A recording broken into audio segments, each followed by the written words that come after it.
So I'm going to challenge your perspective a little bit.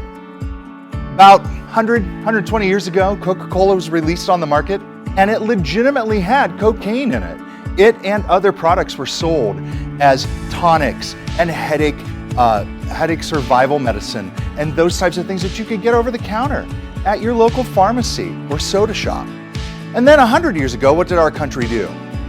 We made alcohol completely illegal. It was horrible. It was the scourge of society, prohibition.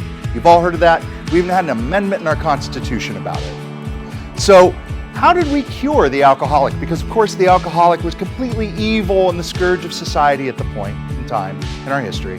So we cured the alcoholic with morphine. So we're giving an alcoholic an opioid in order to solve that addiction. You take that a step further, in order to now cure the morphine addict, we provided that morphine addict with heroin. And you can even find it online. You can see you've all taken Bayer aspirin or you've seen Bayer aspirin. They sold Bayer heroin over the counter at that time 100 years ago. And then in order to cure the heroin addict, we would give them a drug called methadone. And we still use methadone today, and it's one of 3 drugs that are used to continue to treat opioid addiction and treatment. We call that medicated assisted treatment, or MAT. And while that is effective, we're still using a drug to cure a drug addiction. So let me take you a step here. We're doing alcoholic cured with morphine, addict cured with heroin, and we're curing the heroin addict with yet another opioid. That's called practicing medicine. We're still practicing, and I bet you never thought of it in that context. We're still practicing medicine.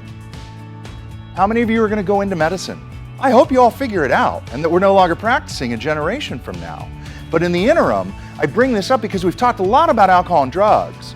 But I want you to think about, and you should research, the FDA drug approval process. It's quick and dirty, folks. It only takes a couple years for a drug to get on the market. Charge a lot of money for it, and then you've all seen those commercials.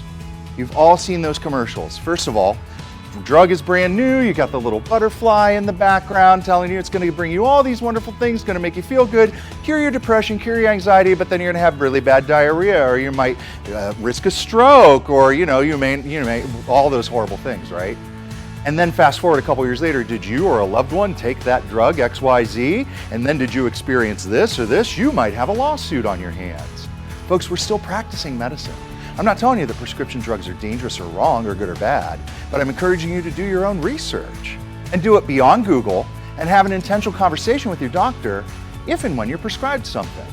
I do that with my doctor because I want to know, based on what I'm currently taking, what the interactions are going to be, but I also want to know how that's going to affect me if I decide to have a Bud Light or a vodka soda lime on a Wednesday night. Because I want to know that I have those choices and I want to be an informed consumer. I want to make informed decisions and informed choices for my life, and I encourage you all to do the same thing.